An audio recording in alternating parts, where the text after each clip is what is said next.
జరిగింది. మరి ఈ యొక్క సంఘటన హిందూ ధర్మాన్ని మన మనోభావాన్ని దెబ్బతీసినటువంటి పరిస్థితి. ఈ యొక్క సంఘటన మొట్టమొదటి సంఘటన హైదరాబాద్లో కాదు, గతంలో కూడా అదేవిధంగా వినాయక చవితి సంబంధించినప్పుడు వినాయక విగ్రహాన్ని, ఈశ్వరుడు ఆంజనేయ స్వామి విగ్రహాన్ని, అదే అమ్మవారి విగ్రహాన్ని ఆ రకంగా అనేక స్థానాల్లో మన హిందూ దేవతల్ని అవమానపరిచేలాగానే ఆ విగ్రహాలని కూల్చివేసేటటువంటి ప్రయత్నం కూడా చేయడం జరిగింది.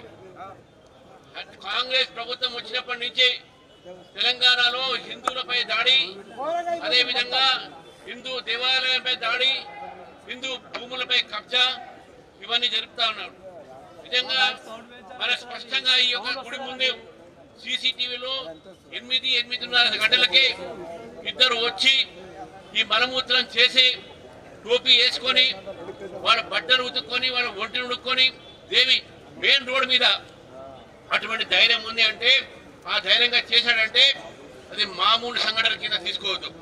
నేను పోలీసులు ఒకటే కోరుతా ఉన్నాను, గతంలో జూబ్లీ హిల్స్ లో కూడా ఈ రకమైనటువంటి ఒక హిందూ దేవాలయాలపై దాడి చేశారు, అక్కడ కూలగొట్టే ప్రయత్నం చేశారు.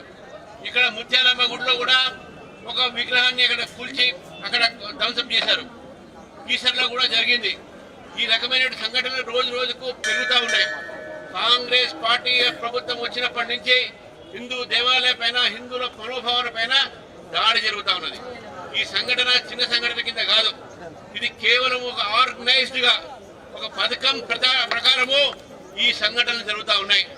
ఏదో ఒకటో రెండో జరిగిందని అనుకోవచ్చు, కానీ ఆర్గనైజ్డ్ గా పథకం ప్రకారము హిందూ దేవాలయాల పైన అవమానపరిచేలాగానే హిందూ విగ్రహాల, దేవి విగ్రహాలని అవమానపరిచేటటువంటి దీంట్లో అనుమానాస్పదమైనటువంటి ఒక వ్యక్తి అతన్ని కూడా ఈరోజు ప్రభుత్వం ద్వారా అరెస్ట్ చేయించాల్సిన అవసరం కూడా ఉన్నది. ఏదో చేయి చుట్టుకోవడానికి అతనికి మత స్థిమితి లేదు, ఇంకేదో చెప్పేసుకొని చేయి చుడిస్తే భారతీయ జనతా పార్టీ ఊరుకోదు. ఈ యొక్క దేశంలో ఉన్నటువంటి అనేకమైన సంఘటనలు చూస్తా ఉన్నాం, కానీ తెలంగాణలో ఈ మధ్య ఈ యొక్క ఇన్సిడెంట్ పెరుగుతూ ఉన్నాయి. వీళ్ళు రోహింగ్యాలా, వీళ్ళు బంగ్లాదేశ్లా, లేకుంటే పాకిస్తాన్ నుంచి వచ్చి ఓవర్ స్టే ఉన్నటువంటి వ్యక్తులా, లేకుంటే స్థానికంగా ఉన్నటువంటి ఒక వీళ్ళే మతాన్ని రెచ్చగొట్టి మత ఒక సంఘటన చేసుకొని మతన్వాదులకు సంబంధించినటువంటి ఈ సంఘటనలో ఈ మతన్వాది యొక్క సంస్థ దీనిపైన ఇది తప్పకుండా అరికట్టాల్సిన అవసరం ఉన్నది. మత సామరస్యాన్ని చెడగొట్టడానికే ఈ యొక్క పనులు జరుగుతా ఉందని చెప్పి భారతీయ జనతా పార్టీ భావిస్తుంది. అందుకే మిత్రులారా, అందరం కూడా ఈరోజు ఈ ప్రభుత్వాన్ని ఒత్తిడి తీసుకొచ్చి ఇటువంటి సంఘటనలు మళ్ళీ జరగకుండా, జరిగిన సంఘటనలో వీళ్ళని సీరియస్ గా శిక్ష ఇచ్చినట్టు, లేకుంటే అతన్ని అడుగుతా ఉన్నాను పోలీసులు మనం అరెస్ట్ చేసే అవసరమే ఉంది, తీసుకుని ఎన్కౌంటర్ చేయడమే వాళ్ళకి ఒకటే మార్గం.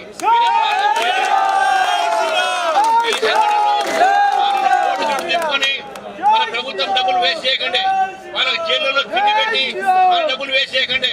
ఇటువంటి సంఘటన జరిగితే మీరు పోలీసులు కోరుతా ఉన్నారు, మీరు మానవ హక్కుల్ని బాగా రక్షించేవాడిని, కానీ ఇటువంటి వ్యక్తులని ఎన్కౌంటర్ మాత్రమే ఒక సొల్యూషన్.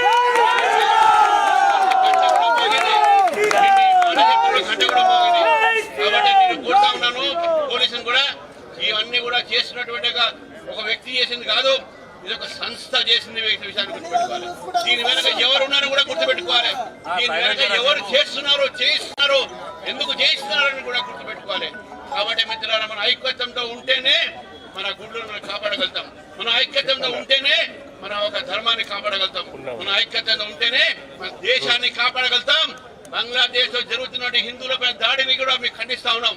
అటువంటి ఒక సంఘటన అక్కడ మళ్ళీ జరిగితే ఇక్కడ కూడా ఏమైతే ఒకసారి ఆలోచించమని చెప్పి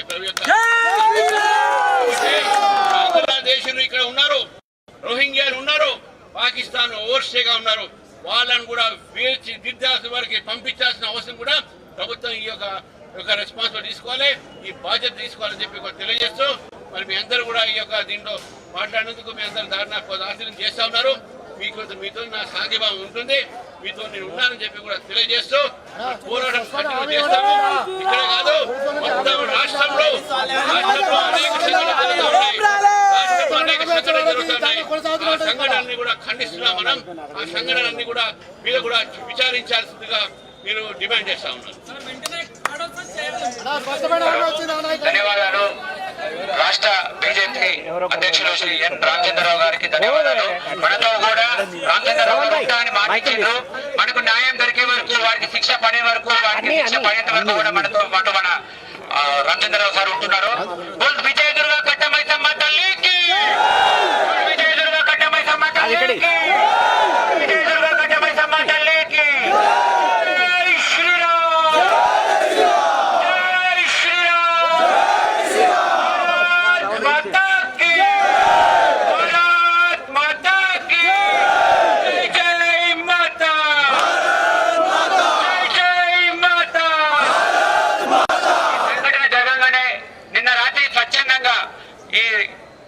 సిటీలో నలుమూలల నుంచి కూడా, చిక్కడపల్లి నుంచి, బాలాజీ నగర్ నుంచి, ఉప్పల్ నుంచి, కుకుట్పల్లి నుంచి పెద్ద ఎత్తున యువకులు తల్లి రావడం జరిగింది. రాత్రి 1 గంట వరకు కూడా ఇక్కడ ధర్నా నిర్వహించినాం. పోలీసులు హామీ ఇచ్చిన తర్వాతనే ఇక్కడి నుంచి పోవడం జరిగింది. మిత్రులారా, ఖచ్చితంగా వాడు రోడ్డు మీద తిరిగితే హిందూ యువకులే స్వచ్ఛందంగా వాడికి పనిష్మెంట్ ఇస్తారని కూడా పోలీసులకు ఇందు మూలంగా తెలియజేసుకుంటున్నాం. తర్వాత ఏం జరిగినా అది మా బాధ్యత కాదు. తర్వాత ఏం జరిగినా చట్టాన్ని మేము చేతిలో తీసుకున్నట్టు కాదని కూడా ప్రజల మధ్యలో అందరికీ కూడా తెలియజేస్తున్నాం. వాడు బయట తిరగొద్దు, సమాజంలో ఉండొద్దు. ఈ రకమైన దాడులు ఇక సహించేది లేదు. దాడికి ప్రతి చర్య అనే హిందువుల యువకుల ప్రతి శరణ్యమని కూడా మనకు